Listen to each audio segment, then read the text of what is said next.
মা মারা যাবার ৩ মাস পর পূরবীর বাবা ফায়েজ আহমেদ দুবাই থেকে বাংলাদেশে আসেন। ১ সপ্তাহের মধ্যে নতুন বিয়ে করেন। বিয়ের ২ মাস পর আবার বিদেশ চলে যান। ১ মাস ধরে পূরবী ও সুরভি দুপুরে একবেলা খেয়ে দিন কাটাচ্ছে। লজ্জায় বাবার কাছে বলতে পারছে না যে সৎ মা সালমা ওদের খাবার দেয় না ঠিক মতো। তাছাড়া প্রবাসী বাবার কাছে এসব বলার সুযোগও নেই দু বোনের। বাবা সপ্তাহে একদিন ওদের সাথে কথা বলে, আর তখন সালমা পাশে দাঁড়িয়ে থাকে। আজকাল পূরবীর খুব খিদে পায়। সন্ধ্যা হতেই পূরবীর মনে হয় দুনিয়ার সব খিদে যেন আল্লাহ তাকে দিয়ে দিয়েছেন। ভিটের মাটি ছাড়া পূরবী খাবার মতো কিছু খুঁজে পায় না। পেটের ভেতর এক ধরনের ব্যথা অনুভব করে পূরবী।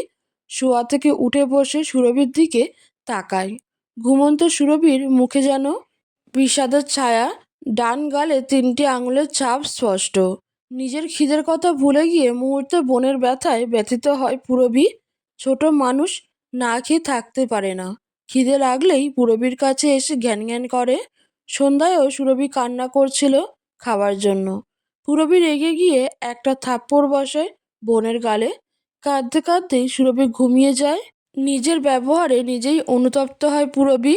বোনের হাত দুটো কোলে নিয়ে কান্না করে বলে, আমাকে মাফ করে দিস বোন। আমার কাছে যে কিছুই নাই, আমি কোথা থেকে তোকে খাবার দিতাম বল। মাও গেল, সাথে নিয়ে গেল আমাদের ভালো থাকা। ছোট মা যে একবেলা খেতে দেয়, সেটাই তো অনেক আমাদের জন্য। আমি তোকে মারতে চাইনি, কিন্তু হঠাৎ রাগ উঠে গেল। পূরবীর কান্নায় সুরভি জেগে গেল ঘুম থেকে। উঠেই বোনকে জড়িয়ে ধরল। পূরবীর কান্নার তোর আরও বেড়ে গেল। সুরভি চুপ করে রইল। ইদানিং বড় বোনের শরীর থেকে সুরভি কেমন মামা গন্ধ পায়। পূরবীর চোখ মুছে দিয়ে সুরভি বলল, আমার যে ভীষণ খিদে পায় বুবু। পূরবীর চোখ মুছে বলে, এবার থেকে দুপুরে খাবার আগে বেশি করে পানি খাবি। তারপর দুপুরের খাবার থেকে ২ ভাগ খেয়ে ১ ভাগ রেখে দিবি। আমিও ১ ভাগ রেখে দিব। রাতে আমার ভাগেরটুকু আর তোর ভাগেরটুকু খেয়ে নিবি। বোনের কথা শুনে সুরভি ভীষণ খুশি হয়। এই চমৎকার বুদ্ধি তো তার মাথায় আসতো না।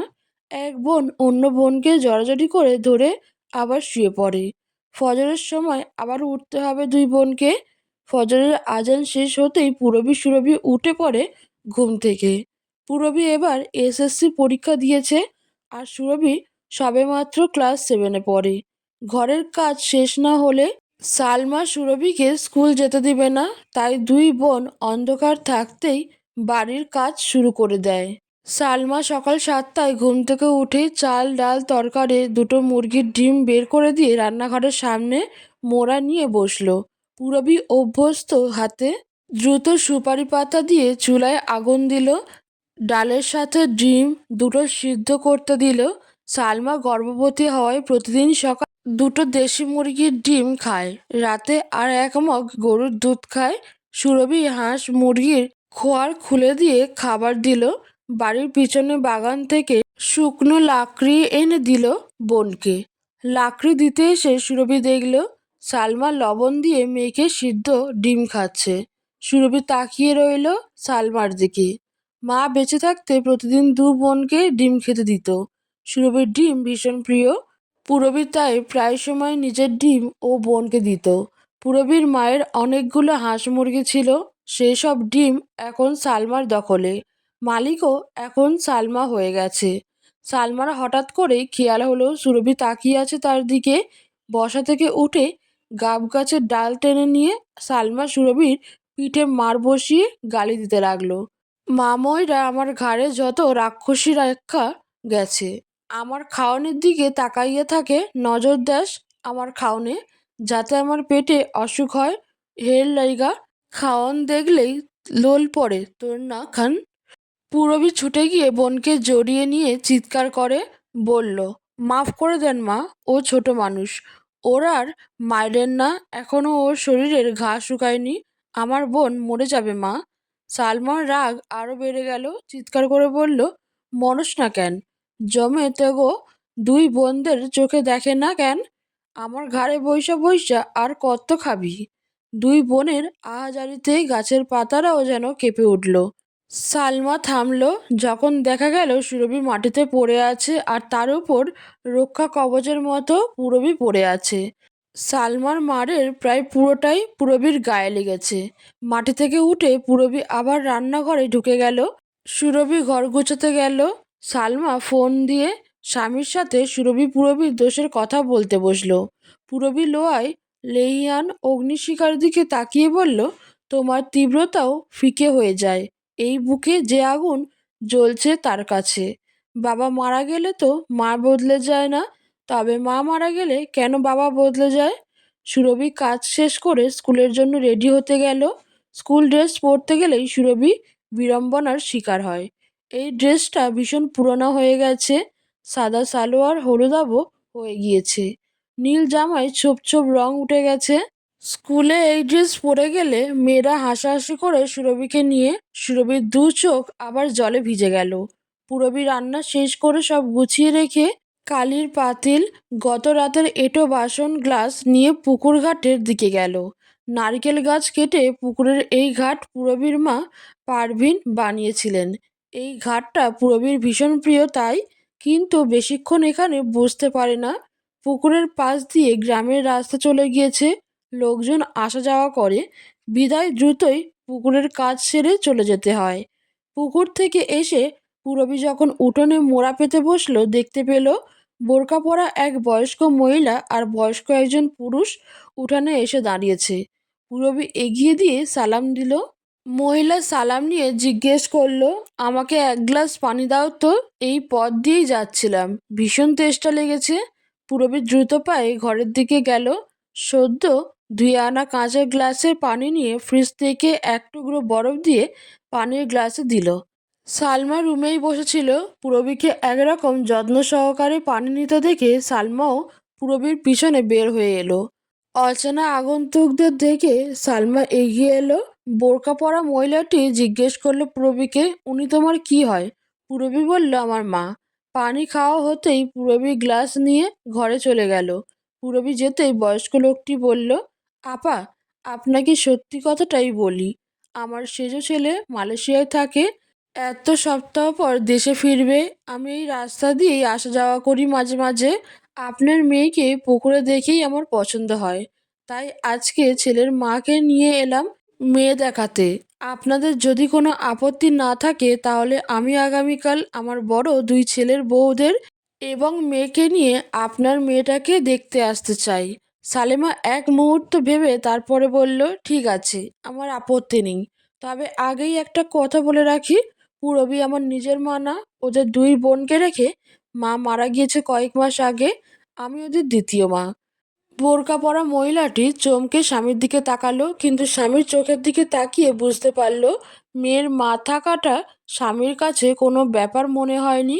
একটুখানি বিরক্ত হলেন তিনি। সৎমা কি আর জামাই আদর করবে? এই মেয়েকেই কিছুতেই পুত্রবধূ করবেন না তিনি। ঘরে থেকে সব কথা পুরবী শুনল। গড়িয়ে পড়া শিশিরের মতো পুরবীর চোখ থেকেও এক ফোঁটা জল টুপ করে গড়িয়ে পড়ল। বুকের ভেতর জ্বলতে থাকা আগুন যেন বহু গুণ বেড়ে গেল। তার বিয়ে হয়ে গেলে সুরভির কি হবে? সারা পথ রেবেকা রাগে ফুঁসতে ফুঁসতে গেল। তামিজ মিয়া মনে মনে সিদ্ধান্ত নিয়ে নিলেন, তানভীরের বউ এই মেয়েটাকেই বানাবেন, তাতে যতই বাধা আসুক। বাড়ি গিয়ে বোরকা না খুলতেই রেবেকা বোম ফাটালো। রেবেকার চিৎকারে তার মেয়ে তারিন এবং বড় দুই বউ আনিকা ও মিম ছুটে এলো বাসার ঘরে। রেবেকা সোজাসাপটা বলল, এরকম মা মরা কোনো মাইয়া আমি আমার তানভীরের বউ করুম না। আমার হীরের টুকরো ছেলে, ভালো টাকা কামাই করে, ওর লাইগা কত ভালো উচ্চবংশীয় মেয়ে পাওয়া যাবে। আমার ছেলের চেহারাও তো রাজপুত্রের মতো। তারিন বলল, কি হয়েছে মা? রেবেকা নাকের জল চোখের জল একসাথে করে বলল, তোর বাপে একটা এতিম মাইয়া ঠিক করেছে তানবীরের লাইগা। এই বাড়িতে আমার পোলার কি কোনো সমাদর হইব? তুই ক তারিন। তারিন বাবার দিকে তাকিয়ে বলল, আব্বা, এগুলো কি কয় মা? তামিজ মিয়া সোজা বললেন, তারেক তুইনের বউ তোর মা পছন্দ কইরা আনছে, আমার মতামত নেওনের দরকারও মনে করে নাই। আমার ছোট পোলা তৌসিফ, ওর বিয়াও তোর মা ঠিক কইরা রাখছে নিজের ভাইয়ের মেয়ের লগে। আমারে জিগায়ও নাই। তোর বিয়াও তোর মা নিজে দিছে, আমার কোনো মতামত ছিল না। আমার এই পোলার বউ আমি পছন্দ করছি তাই, তাগো যদি এত আপত্তি থাকে তোরা কেউ যাইস না বিয়াতে। আমি তানবীরের বিয়া গিয়া বউ নিয়া আসমু। কাল তোরা তৈয়ার হইয়া থাকিস, মেয়ে দেখতে যাবি। তামিজ মিয়ার কথার উপর আর কোনো কথা বলার সাহস পেল না রেবেকা। তামিজ মিয়ার একটা কথা মিথ্যা নয়, তাই নিজের পরাজয় মেনে নিলেন তিনি। সালমা বাড়ির আশেপাশের বাড়ির কয়েকজন মহিলাকে ডেকে আনলেন সকালে। সবাই মিলে পিঠা বানালো, কেউ পায়েস রান্না করলো। মুরব্বির দুজন বসে সুপুরি কাটতে লাগলেন। সুরভির প্লেটে আপেল, কমলা, আঙুর সাজিয়ে নিয়ে চা বানাতে গেল। সালমা চায় তাড়াতাড়ি পূরবীকে বিদায় করতে। দুই বোনকে বিদায় করে দিয়ে সালমা শান্তিতে থাকতে চায়। পূরবী বসে আছে জানলার পাশে, দু চোখ বেয়ে নীরবে জল গড়িয়ে পড়ছে। বৈশাখের এই তপ্ত সকালে মা থাকলে হয়তো আজ এরকম হতো না। পূরবীর মা সবসময় বলতো মেয়েকে তিনি অনেক দূর পড়াবেন। মেয়ের পড়ার লাইন ভালো বলে ভীষণ গর্ব করতেন। পূরবীরও ভীষণ ইচ্ছে ছিল পড়ার। দু চোখে নানা স্বপ্ন নিয়েও পূরবী ঘুমাতে যেত রাতে। একদিন ডাক্তার হবে, এই স্বপ্ন পূরবীকে কেমন আচ্ছন্ন করে রাখত। আজ সব স্বপ্ন কবর দিয়ে পূরবীকে বিয়ে করে নিতে হবে। সালমা আলমারি থেকে নিজের একটা জাম কালারের টাঙ্গাইল শাড়ি বের করে দিল পূরবীকে পরার জন্য। পূরবী কিছুক্ষণ শাড়িটি জড়িয়ে ধরে বসে রইল। এই শাড়ি তার মায়ের। পাশের বাড়ির দুজন ভাবি এসে পূরবীকে শাড়ি পরিয়ে দিলেন। সুরভি আজ খুব খুশি। আজকে বাসায় অনেক রকম রান্না হচ্ছে, অনেক নাস্তা। সুরভি ইতিমধ্যে দুটো টুকরো আপেল মুখে পুড়েছে, এক কোয়া কমলা লেবু মুখে পুড়েছে। সুরভির ধারণা মা তা দেখেছে কিন্তু কিছু বলেনি তবুও। এতেই সুরভি ভীষণ খুশি। মেহমান এলো সকাল 10টার দিকে। বাড়ির উঠোনে দাঁড়িয়ে অনিকা আর মিম একে অপরের ইশারা করলো। তাদের দুজনের বাবার বাড়িতে বিল্ডিং, অথচ এই মেয়েদের ঘর টিনের। দেখেই বোঝা যাচ্ছে এরা তেমন মান্যগণ্য লোক না। আনিকা মিমকে বলল, বাড়ির নমুনা দেখছিস মিম? মেয়েও নিশ্চয়ই এরকম চেহারার হবে। মিম হেসে বলল, আমাদের রূপের ধারে কাছে যেতে পারবে না ভাবি। তারিন ভীষণ বিরক্ত হলো বাবার এরকম কাজে, কিন্তু প্রকাশ করলো না তা। সবাই মিলে ভিতরে ঢুকে সালাম দিয়ে একে অপরের কুশল বিনিময় করলো। সালমা এগিয়ে এসে সবার সাথে পরিচয় হলো। তারপর সুরভিকে ডাকলো শরবত নিয়ে আসার জন্য। সুরভি শরবত দিতে এসে অবাক হয়ে তাকালো সবার দিকে। কি সুন্দর শাড়ি সাজগোজ করে এসেছে এরা। সুরভিকে তামিজ মিয়া নাম জিজ্ঞেস করলেন। নাম বলেই সুরভি দৌড়ে পালালো। পূরবীর চোখের জলে কাজল লেপটে গেছে, মুখের পাউডার ভেসে উঠেছে। বসার ঘর থেকে সালমার ডাক পেয়ে পূরবী উঠে দাঁড়ালো। তারপর জগে থাকা পানি দিয়ে ভালো করে মুখ ধুয়ে নাস্তার ট্রে হাতে নিয়ে বসার ঘরে গেল। সবার উদ্দেশ্যে সালাম দিতেই সবাই তাকালো পূরবীর দিকে। নিজেদের রূপ নিয়ে অহংকার করা আনিকা ও মিমের সেই অহংকার যেন ঘুরিয়ে দিল দাঁড়িয়ে থাকা জাম কালারের শাড়ি পরা মেয়েটি। পূরবীকে দেখে মিমের মনে হলো চুল তার কাবেকার অন্ধকারে বিদিশার নিশা, মুখ তার শ্রাবন্তীর কারুকার্য। অতি দূর সমুদ্রের পর হাল ভেঙে যে নাবিক হারিয়েছে দিশা। সবুজ ঘাসের দেশ যখন সে চোখে দেখে দারুচিনি দ্বীপের ভিতর। পূরবীর টানা টানা দুই চোখ, দীর্ঘ আঁখি পল্লব যথেষ্ট কাউকে মায়ায় জড়ানোর জন্য। দুধে আলতা গায়ের রং পেয়েছে দুই বোন মায়ের থেকে। আনিকার মনে হলো এ যেন গ্রিক উপকথার দেবী।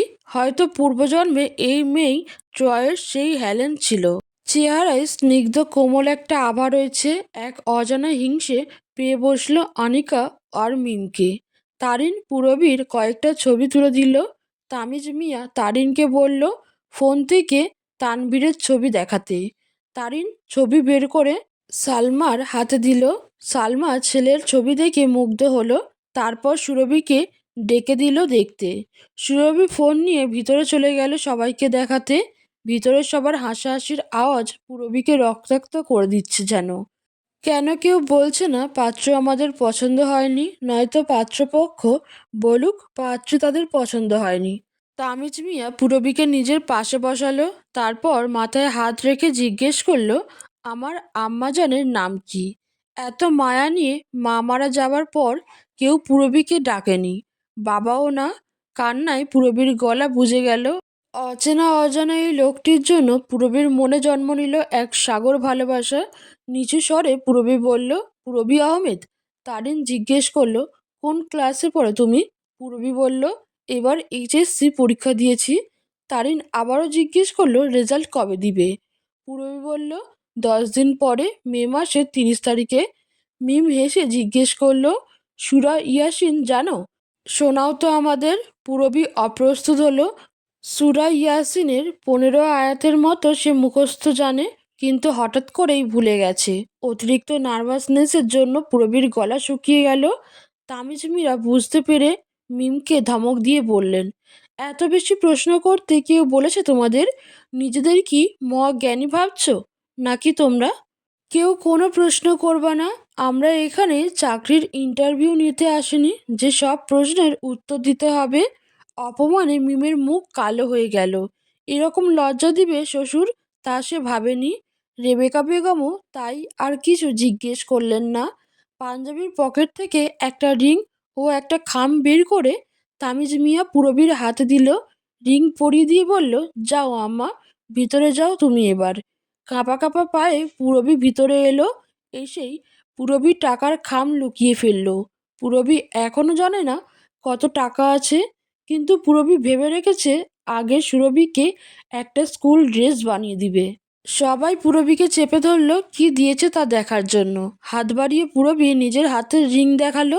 সুরভি বোনকে জড়িয়ে ধরে বলল, তোর বিয়ে হয়ে গেলে দারুণ মজা হবে বুবু, আমি বেড়াতে যেতে পারবো। পূরবী বোনকে জড়িয়ে ধরে মনে মনে বলল, বিয়ে হয়ে গেলে বুঝবি রে বোন, কি কষ্ট হবে তোর তখন। সুরভি গিয়ে ফোন দিয়ে আসলো তারিনের। তারিন ভাইকে পূরবীর ছবি পাঠালো।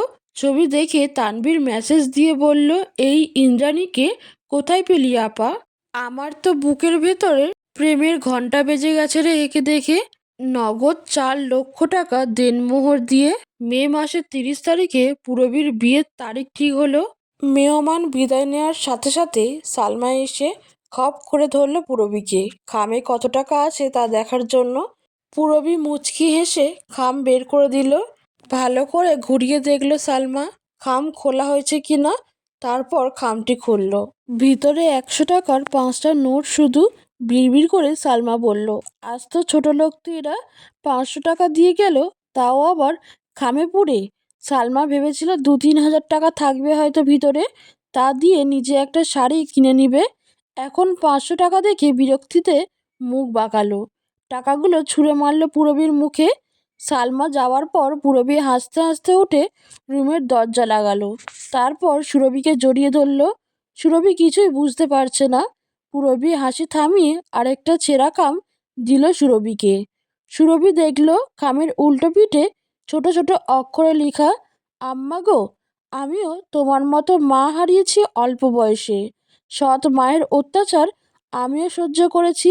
এই খামে 10,000 টাকা আছে তোমার জন্য। ভিতরে আরেকটা খাম আছে, সেই খামে 500 টাকা আছে। তোমার মাকে তুমি ভিতরের খামটা দিও যখন উনি চাইবে।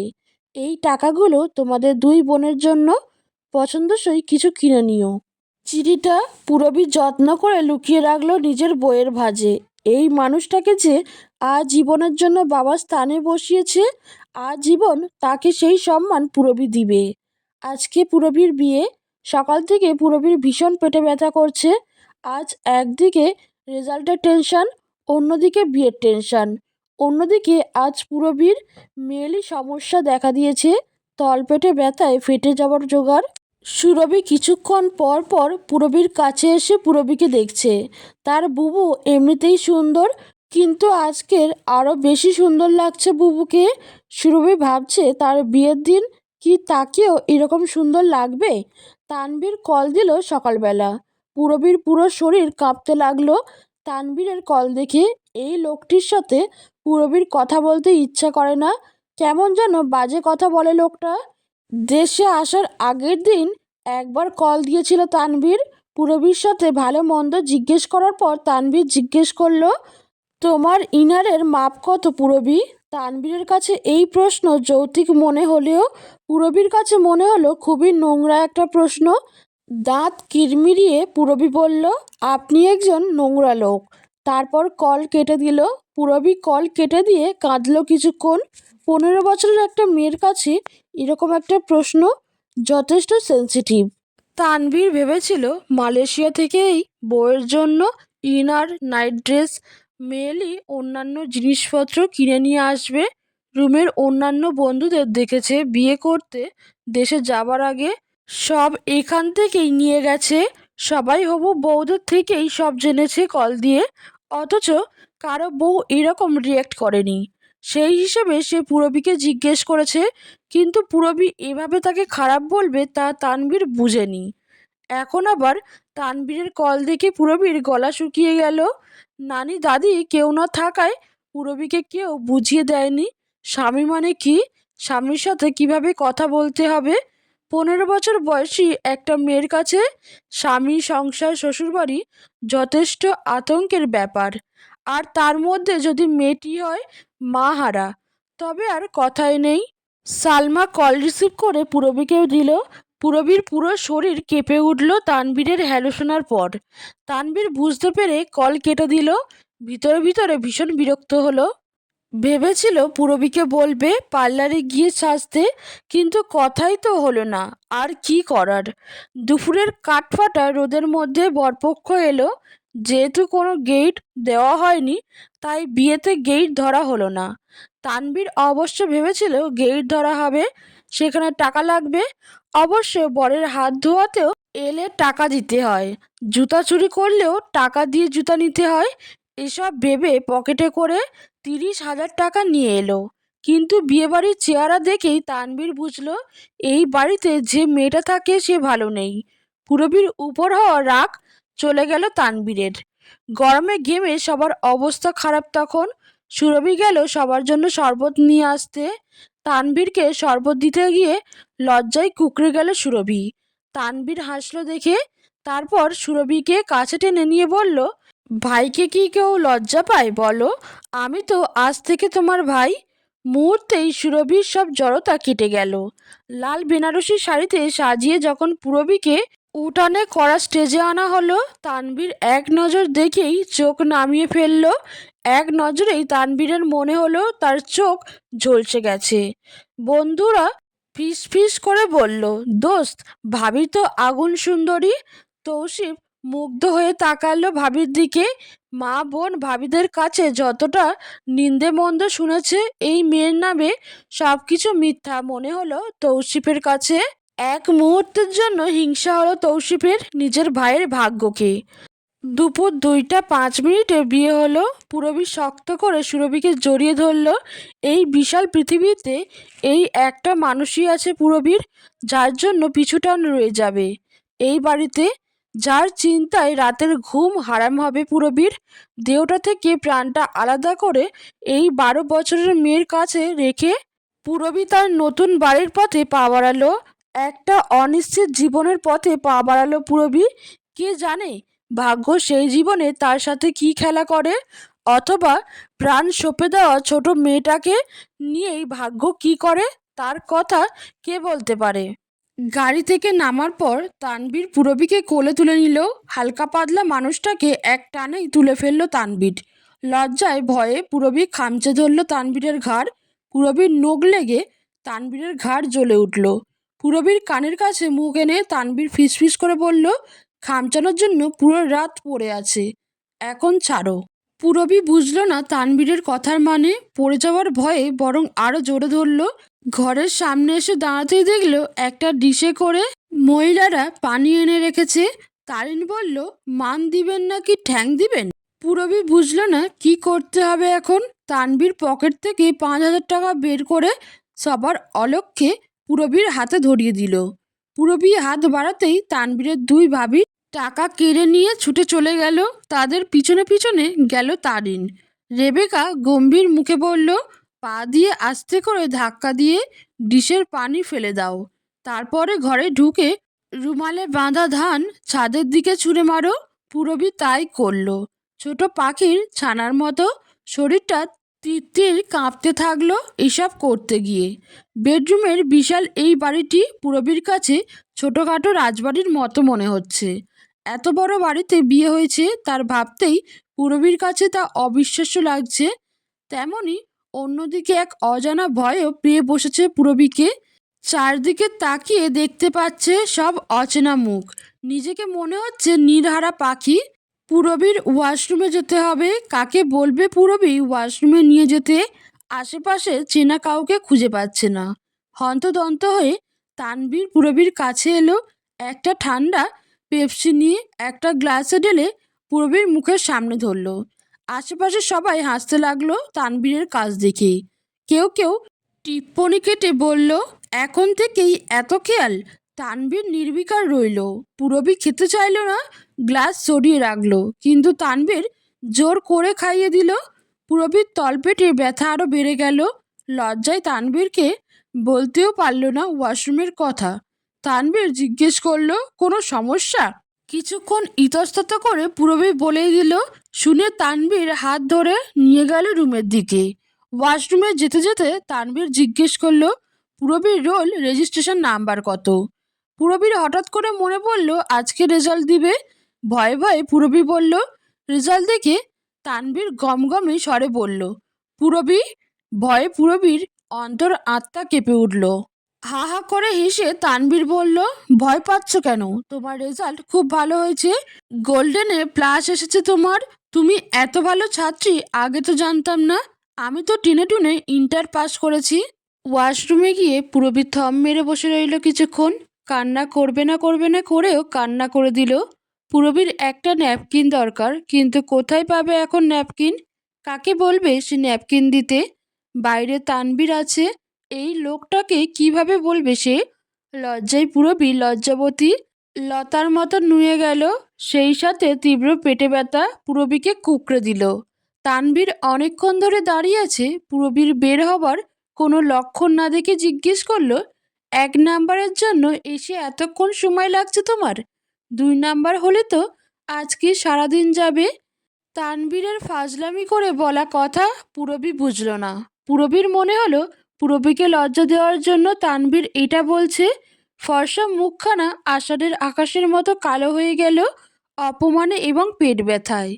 টিস্যু হোল্ডার থেকে অনেকটা টিস্যু ছিঁড়ে নিল পূরবী, কিন্তু আরেক বিপত্তি দেখা দিল। টিস্যু নেওয়ার মতো কিছু নেই পূরবীর কাছে। ভয়ে পূরবী কেঁদে উঠল। নিজেকে মনে হলো পৃথিবীর সবচেয়ে অসহায় মেয়ে।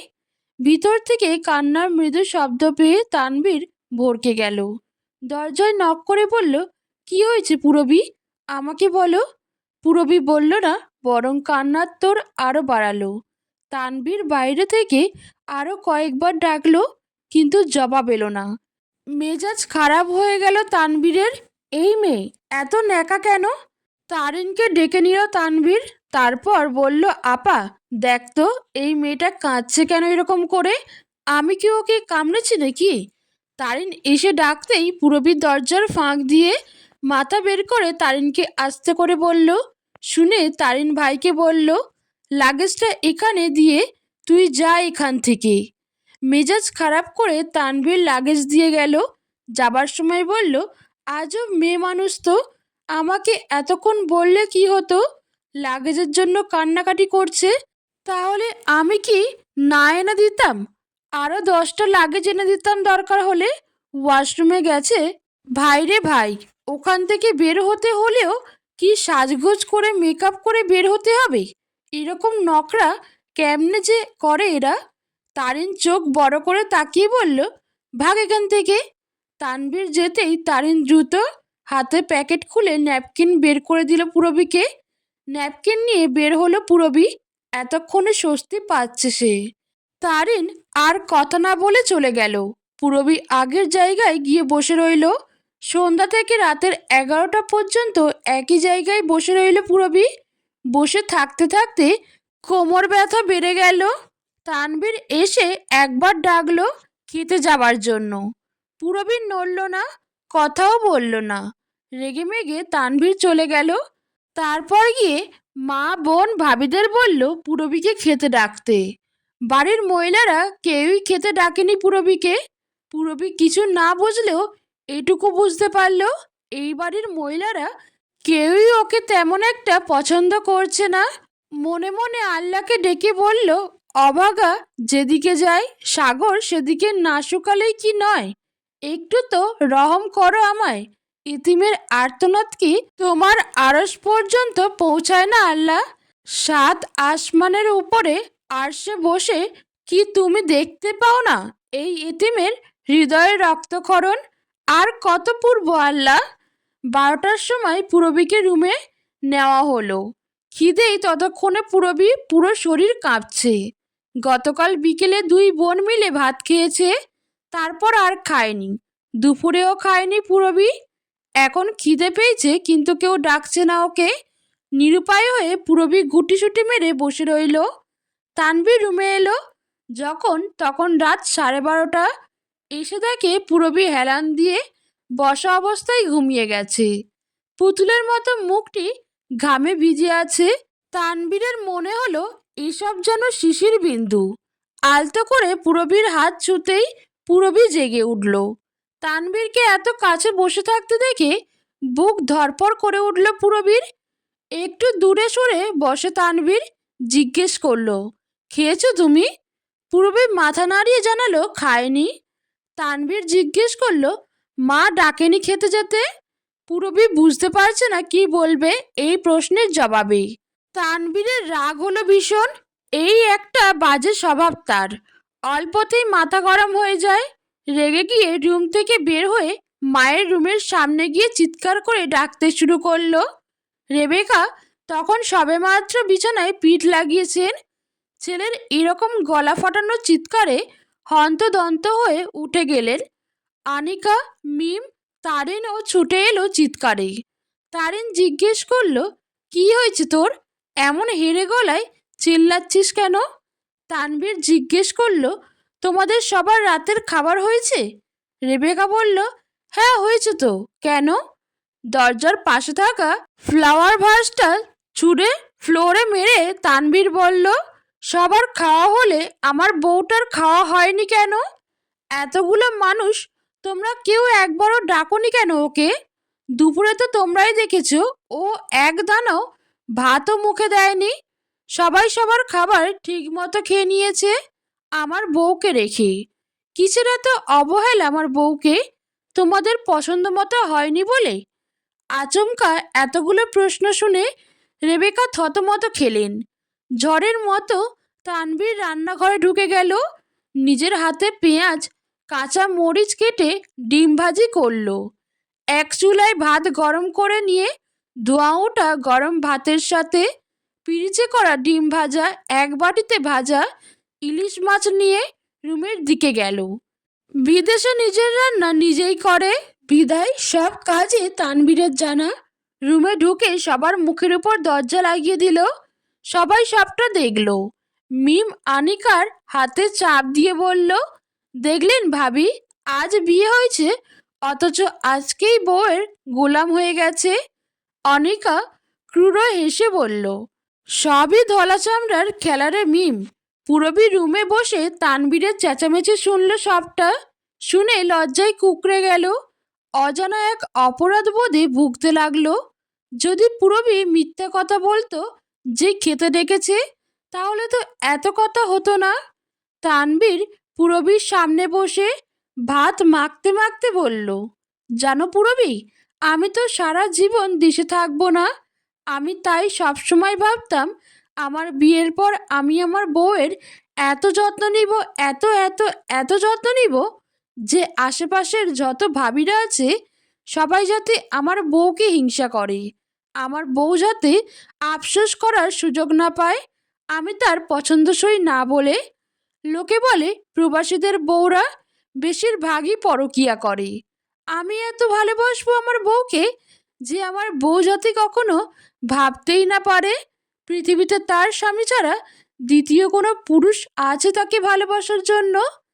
আমার পাগলের মতো ভালোবাসায় আমার বউকে আমার করে রাখবে। এবার হাঁ করো, আমি তোমাকে খাইয়ে দিব সব সময়। যতদিন দেশে আছি আমি তোমার সব কাজে হেল্প করব। তুমি কখনো আমাকে ভয় পেও না। মনে রেখো, এই পৃথিবীতে তোমার একান্ত আপন মানুষ শুধু আমিই আছি। তানবীরের কথায় পূরবী কিছুটা স্বস্তি পেল, লজ্জা না পেয়ে খেয়ে নিল। খাবার পর তানবীর জিজ্ঞেস করলো, তোমার কি কোনো সমস্যা হচ্ছে পূরবী? তোমার মুখে কেমন ব্যথার ছাপ? পূরবী ভাবল বলবে কি না, তারপরে ভাবল একে ছাড়া আর কাকে বলবো, কেউ তো নেই আর। ভেবেচিন্তে বলেই দিল, একটা বোতলে করে ওর গরম পানি লাগবে, ভীষণ পেটে ব্যথা, কোমরে ব্যথা হচ্ছে। শুনে তানবীর থমকে দাঁড়ালো, তারপরে জিজ্ঞেস করলো, তোমার কি পিরিয়ড চলছে? লজ্জায় মাথা নিচু করে পূর্বে বলল, হ্যাঁ। আবারও রেগে গেল তানবীর, চেয়ারে লাথি মেরে বলল, মানে কি এসবের? আজকে বিয়ে হয়েছে, কোথায় বাসর হবে তা না, তোমার এসব হলো কেন? আমি কত প্ল্যানিং করে রেখেছিলাম, কত এক্সাইটেড ছিলাম, আমার সব প্ল্যানে তুমি জল ঢেলে দিলে। ভাল লাগে না এখন আমার। পূরবী বুঝতে পারল না এই লোকের সমস্যা কোথায়, এরকম হুট হাট করে রেগে যায় কেন? পিরিয়ড তো প্রতি মাসেই হয়, তাতে সমস্যা কি এর? দরজা খুলে রুম থেকে বের হয়ে গেল তানবীর। রেবেকার রুমের সামনে গিয়ে আবারও ডাকতে লাগলো। প্রচণ্ড মেজাজ খারাপ হলো রেবেকার ছেলের ডাক শুনে। বিরক্তি চেপে রেখে বলল, কি হয়েছে আবার? এখন কি তোর বউয়ের কাছে গিয়ে ক্ষমা চাইতে হবে নাকি? তানবীর ভ্রু কুঁচকে বলল, হট ওয়াটার ব্যাগটা দাও, পূরবী অসুস্থ, ওর লাগবে। আর শুনো মা, এতিমের মাথায় হাত বুলালে আল্লাহ খুশি হয়, পূরবীকে আপন করে নেওয়ার চেষ্টা করো। রেবেকা ওয়াটার ব্যাগ এনে দিতেই তানবীর চলে গেল। রুমে গিয়ে নিজেই বসে ব্যাগে চার্জ দিয়ে ব্যাগটা গরম করলো, তারপর পূরবীর কোমরে সেঁক দিল। আরামে পূরবীর দু চোখ বন্ধ হয়ে এলো। এক সময় ঘুমিয়ে গেল পূরবী। বাকি রাত তানভীরের কাটলো বউয়ের কোমরে আর পেটে গরম সেঁক দিতে দিতে। পূরবীর কপালে চুমুকে বলল, রেগে যাই বলে আমায় খারাপ ভেবো না বউ, যতটা রাগ করতে জানি তার চাইতে হাজার গুণ বেশি ভালোবাসতেও জানি। সকাল থেকে ভ্যাপসা গরম পড়েছে, সূর্য উঠেছে, তীব্র রোদে সকলের প্রাণ ওষ্ঠাগত। মাথার উপরে ভনভন করে ফ্যান ঘুরছে পূর্ণ গতিতে, তবুও পূরবীর সারা শরীর ঘেমে জবজবে। বহুদিন পর পূরবী বেলা 10টা পর্যন্ত শান্তিতে ঘুমালো। একটা হাত পাখা দিয়ে তানভীর পূরবীকে বাতাস করছে আর দেখছে পূরবীর নাকের মুক্তোর মতো ঘাম ঘাম বিন্দুগুলো। লোকে বলে নাকে ঘাম দেওয়া মেয়েরা স্বামীর খুব ভালোবাসা পায়। সত্য মিথ্যা জানি না তানভীর, তবে এটুকু জানে এই মেয়েটাকে সে প্রচুর ভালোবাসে। টিস্যু প্যাকেট থেকে টিস্যু নিয়ে পূরবীর নাক মুছে দিল তানভীর। এই মেয়েটা নিশ্চয়ই গরম সহ্য করতে পারে না। সাথে সাথে সিদ্ধান্ত নিল দুটো এসি কিনবে, একটা বাবা মায়ের রুমে লাগাবে, আরেকটা নিজেদের রুমে। টেবিলের ড্রয়ারে পূরবীর জন্য আনা নতুন স্মার্টফোন ও একজোড়া সোনার নূপুর রয়েছে। গত রাতে দিবে ভেবেছে তানভীর, কিন্তু দিতে পারেনি নানা ঝামেলায়। ঠিক করে রাখে ঘুম থেকে উঠলেই দিবে পূরবীকে। পূরবীর আচমকা ঘুম ভেঙে গেল। লাফ দিয়ে উঠে বসে পূরবী জিজ্ঞেস করলো, কয়টা বাজে? সুরভি কই? আমি কি দেরি করে উঠেছি আজকে? ছোট মা কি সুরভিকে মেরেছে? তানবীরের চোখে জল এলো পূরবীর কথা শুনে। জবাব না দিয়ে পূরবীকে টেনে নিল, বুকের সাথে চেপে ধরে বলল, ভয় পেও না পূরবী, সব ঠিক করে দিব আমি। আমি আছি তো শেষ নিঃশ্বাস পর্যন্ত। পূরবী চুপ করে রইল, তারপরে উঠে ওয়াশরুমে চলে গেল। হাত মুখ ধুয়ে বের হয়ে বিছানায় বসে রইল। পূরবী বুঝতে পারছে না আসলে ওর এখন কি করা উচিত বা কার কাছে যাওয়া উচিত। তানভীর কিছুক্ষণ তাকিয়ে দেখল পূরবীকে, তারপরে জিজ্ঞেস করলো, পূরবী, তোমার দাদি নানি কেউ আছেন বেঁচে? পূরবী মাথা নেড়ে বলল, না নেই। তানভীর বুঝলো এই মেয়েটার সংসার জীবন সম্পর্কে বিন্দু মাত্র ধারণা নেই। এমনকি আশেপাশের ভাবিরা কেউই ওই মেয়েটাকে বুঝিয়ে দেয়নি কিছু। ড্রয়ার থেকে নূপুর বের করে পূরবী পা দুটো নিজের দিকে টেনে নিল তানবীর। পূরবী ভয়ে আঁতকে উঠল। বক্স থেকে নূপুর বের করে পূরবীর দুই পায়ে পরিয়ে দিল তানবীর। তারপরে হাতে একটা চুমুকে বলল, আমাকে তুমি নিজের বেস্ট ফ্রেন্ড ভাবতে পারো পূরবী। যে কোনো সমস্যায় পড়লে আমাকে বলতে পারো, আমি সমাধান করে দিব। স্বামী স্ত্রীর সম্পর্ক আগে হচ্ছে বন্ধুত্বের। একে অন্যের কাছে যদি সহজভাবে মনে সব সুখ দুঃখ বলতে না পারে, তবে একটা সম্পর্কে থাকে কিভাবে মানুষ? পূরবী তানবীরের মুখের দিকে তাকালো। এই মানুষটিকে প্রথমে যতটা খারাপ ভেবেছে, সে আসলে ততটা খারাপ না লোকটি। একটু একটু ভরসা করাই যায়। একটু ভেবে পূরবী জিজ্ঞেস করল, আমি এখন কি করব? তুমি আগে গোসল করবে, তারপর একটা গোলাপি সুতির শাড়ি এনেছি আমি, শাড়িটি পরবে। চুলে এই বেলি ফুলের গাজরা দিবে, চোখে মোটা করে কাজল দিবে, তারপর আমার সাথে নাস্তা করতে যাবে। সময় মাত্র 30 মিনিট, জলদি করো।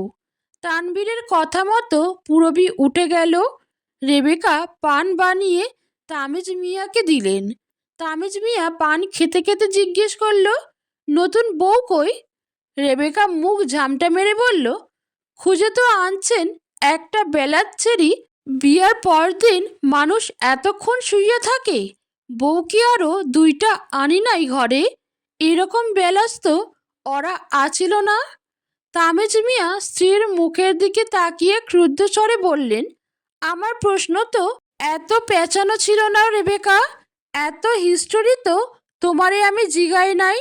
আমার জহুরির চোখ, খাঁটি সোনা চিনতে আমার ভুল হয় নাই। তুমি যদি আনছো সবটি ওইল গিয়া গোল্ড প্যালেট, সোনার মতো মনে হয় প্রথম দেখলে। রেবেকা স্বামীর সাথে আর কথা না বাড়িয়ে রুম থেকে বের হয়ে গেলেন। ডাইনিং রুমে গিয়ে দেখেন তানবীর বসে বসে আম কেটে দিচ্ছে পূরবীকে। পূরবী খাচ্ছে। রেবেকা তাৎক্ষণিক গিয়ে তারিনকে ডেকে এনে দেখালেন। তারিন অনেকক্ষণ ভেবে বলল, মা, আমার মনে লয় ওরা তাবিজ করছে তানবীরের লাইগা। আমার ভাইয়া তো এমন না মা। কাইলকা বউ আনতে আনতে আজকা বউরে এমন যত্ন করে কেউ? কোনো একটা কাহিনী আছে মা। তুমি জবেদা খালার বাড়িতে যাও, তারে গিয়া সব খুইলা কও, যা করার উনি করব। রেবেকা মেয়ের কথায় সায় দিলেন। কাল পরশুর মধ্যে তিনি যাবেন জবেদা বুজির বাড়িতে। খাওয়া শেষ হলে তানবীর পূরবীকে বলল, যাও এবারে মায়ের কাছে যাও, ওনার পাশে পাশে থাকো। উনি একটু রেগে আছেন, একটু রেগে কথা বলবে হয়তো। রাগ করো না তুমি। সংসারের সব মানুষ তোমার মনের মতো হবে না, তুমিও সবার মনের মতো হবে না। জগৎ এরকমই। আমিও দেখো কারো অপছন্দের তালিকায় আছি, আবার আমার অপছন্দের তালিকায়ও অনেকে আছে। তুমি নিজের ব্যবহার দিয়ে সবাইকে প্রভাবিত করতে পারো, যদি তো ভালো। সবাই যার যার ইগো ছেড়ে তোমায় কাছে টেনে নিবে, আর না পারলে ক্ষতি নেই পূরবী। তবে তোমাকে তোমার জায়গায় স্বচ্ছ থাকতে হবে। তোমার দোষ ধরার জন্য মানুষের অভাব হবে না, কিন্তু দেখবে তোমার গুণ কারো চোখে পড়বে না। প্রতিটি মানুষের বিবেক আছে পূরবী। মন ভুল সিদ্ধান্ত নিতে পারে, কিন্তু বিবেক নেয় না। নিজের বিবেকের কথা শুনো। এই পরিবার এখন তোমার। আমি বলছি না তুমি সেভাবে চলবে যেভাবে আমার মা, বোন, ভাবি, ভাই সবাই বলবে। ওদের কথা মতো উঠবে বসবে। তোমার যেভাবে কমফোর্টেবল লাগবে তুমি সেভাবে চলবে। তবে এমন করে চলাফেরা করো না, কারোর সাথে এমন ব্যবহার করো না যাতে কেউ তোমার দিকে আঙুল তাক করতে পারে। মনে রেখো, পুরো দুনিয়া তোমার বিরুদ্ধে থাকুক, তোমার বিরুদ্ধে সাক্ষী দিক, আমি তোমার মুখের দিকে তাকিয়ে থাকবো। তোমার চাইতে বড় সত্য আমার কাছে কিছু নেই। আমার এই বিশ্বাস তুমি ভেঙে দিও না। আমি খুব আবেগী মানুষ পূরবী। বিশ্বাস ভাঙলে আমি বাঁচব না। আমি তোমার সাথে তোমার হাত ধরে হাজার বসন্ত কাটাতে চাই। পূরবী কি বুঝলো তানবীর জানে না। তবে দেখতে পেল পূরবীর দু চোখে জলে টই টুম্বুর হয়ে গেছে। চোখ মুছে পূরবী বলল, আমি কখনো কাউকে অভিযোগ করার সুযোগ দিব না। তবুও যদি কেউ অভিযোগ করে থাকে আমাকে বলবেন আপনি। আমার দোষ হলে আমি নিজেই শুধরে নেব। তানভীর হাসল। পূরবী উঠে চলে গেল কিচেন রুমের দিকে। নতুন বউ দেখার জন্য আশেপাশের অনেক মানুষ এসেছে। যেই দেখছে পূরবীকে সেই পূরবীর রূপে মুগ্ধ হচ্ছে। সবাই বলছে তানভীরের বউ পরীর মতো সুন্দরী। লোকে বলে জায়ের শত্রু যা। পূরবীর এত প্রশংসা আনিকা মিমের সহ্য হলো না। বিরক্ত হয়ে সরে গেল দুজন। সকালের নাস্তার কাপ পিরিচ প্লেট জমেছে সিঙ্কে অনেকগুলো। রেবেকা রান্নাঘরে এসে দেখেন সিঙ্কে সব জমে আছে, কেউ এগুলো পরিষ্কার করেনি। পূরবী একটা মোড়ায় মাথা নিচু করে বসে আছে। রেবেকা কড়া গলায় পূরবীকে বললেন, পূরবী, সিঙ্কের প্লেট বাসন সব পরিষ্কার করে ধুয়ে ফেলো তো। এই প্রথম রেবেকা পূরবীর সাথে কথা বললেন সুন্দর করে। পূরবী আনন্দিত হলো শাশুড়ি তার সাথে কথা বলায়। ভীম দিয়ে ধুতে লাগলো সব। মিম এলো রান্নাঘরে কাপ নিতে। চা খাবে মিমের স্বামী তুহিন। পূরবী কাপ ধুয়ে মিমের দিকে দিল। মিম কাপটা ধরল না ইচ্ছে করে। ফলাফল কাপ ফ্লোরে পড়ে ভেঙে গেল। কাপ ভাঙার শব্দে রেবেকার রুম থেকে দৌড়ে এলো। এসে দেখে তার নতুন ডিনার সেটের সাথের কাপ সেটের একটা কাপ ভেঙে পড়ে আছে নিচে। রাগে রেবেকার কান লাল হয়ে গেল। চিৎকার করে বলল, কালকের আসতে না আসতেই আজকের আমার ঘরের জিনিস ভাঙতে শুরু করেছো? দেখে শুনে কি অলক্ষী ঘরে আনছি আমি? আমার এত সুন্দর সেটের কাপ ভেঙে ফেলেছে। বাপের বাড়িতে কি কাম কাজ কিছু করো নাই নাকি পাড়ায় পাড়ায় টই টই করে ঘুরেছ গায়ে বাতাস লাগিয়ে? ভয়ে লজ্জায় পূরবী মাথা নিচু করে রইল। তানভীর বাবার রুমে বসে সব শুনল। মায়ের কথা শেষ হলে কিচেনে আসলো। এসে দেখে পূরবী এক কোণে মাথা নিচু করে দাঁড়িয়ে আছে, হাত পা থরথর করে কাঁপছে। তানভীর এগিয়ে গিয়ে পূরবীকে কাছে টেনে নিল। তানভীরকে দেখে পূরবী স্বস্তি পেল কিছুটা। অভিমানে লজ্জায় কেঁদে দিল সবার সামনেই, তানভীরের বুকের উপর মাথা রেখে। তানভীর পূরবীর চুলে বিলি কেটে দিয়ে বলল, ভয়ের কিছু নেই পূরবী, আমি আছি তো তোমার পাশে। সামান্য একটা কাপই তো ভেঙেছে, আর এমন কি ব্যাপার? আমি এনে দিব এক সেট। ভাঙা কাচে যে তোমার হাত পা কাটা যায়নি এই তো আমার জন্য ঢের। যাও, তুমি রুমে যাও। পূরবী চলে যেতেই তানভীর জিজ্ঞেস করল, কি হয়েছে এখানে, কেউ দেখেছেন? নতুন বউ দেখতে আসা একটা 9-10 বছরের মেয়ে বলল, কাকা, আমি দেখেছি।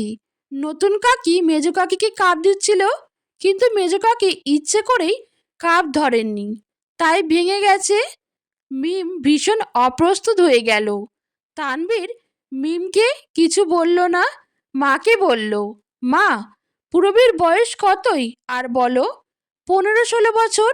এই বয়সে তো তুমি আপাকে নিজের হাতে ধরে ভাত খাইয়েছ, আপার জামা কাপড় নিজে ধুয়ে দিয়েছ, আপার শ্বশুর বাড়িতে কাজ করতে হবে বলে আপাকে ওই বাড়িতেও যেতে দাও না। পূরবীও তো কারো এরকম আদরের মেয়ে ছিল। ওর মা বেঁচে থাকলে হয়তো এত অল্প বয়সে ওকে বিয়ে দিত না। ওর তো এখনো মায়ের কোলে খেলার বয়স। ভাগ্যের ফেরে ও এখন এই বাড়ির বউ। এই বয়সে মেয়েরা কাদা মাটির মতো মা, যেমন খুশি তেমন আকৃতিতে এদের গড়ে নেওয়া যায়। তুমি ওকে ভালোবেসে যদি আপন করে নাও, ও সেই ভালোবাসা তোমাকে 10 গুণ ফেরত দিবে। তুমি ওর জন্য এক হাঁটু জলে নামলে ও তোমার জন্য এক বুক জলে নামবে। আরও ওর মা নেই, তোমাকেও মায়ের আসনে বসাবে। শুধু যদি একটু ভালোবাসা দাও তুমি। একটা কাপ ভেঙেছে বলে এত কথা বললে তুমি ওকে। আমি চাইলে ওর সামনে বলতে পারতাম যে এই ঘরের সব জিনিসপত্র তুমি আমার টাকায় গড়েছ, তাই আমার বউ সব ভেঙে ফেললেও কারো কোনো কথা বলার অধিকার নেই। কিন্তু আমি বলিনি। তোমাকে ছোট করা হবে তাহলে? আজ আমি বললে পরের বার পুরবী বলবে, তাই চাই না পুরবী তোমার সাথে বেয়াদবি করার সুযোগ পাক। আমি জানি আমার বউ তোমার পছন্দের না, তাই বলে আজকেই ওকে এইভাবে অপমান না করলেও পারতে। এক জীবনে মানুষ কত অপ্রিয় কাজই তো করে, অপ্রিয়কে প্রিয় করে নেয়। প্রিয় না করো, অন্তত পুরবীকে এভাবে অপমান করে কথা বলো না। পুরবী হয়তো তোমাদের ভয়ে সব সহ্য করে নেবে, কিন্তু আমি, আমাকে তুমি ভালো করে জানো মা। এরপর থেকে পুরবীর কোনো ভুল হলে আমাকে বলবে। কেউ আর কোনোদিন পুরবীকে একটা কথাও বলবে না। বিনা দোষে পুরবীকে কেউ অপমান, অপদস্থ করলে, হেয় করলে আমার চাইতে খারাপ কেউ হবে না। কে ভাই, কে বোন, কে ভাবি, আমি কিছুই মাথায় রাখবো না।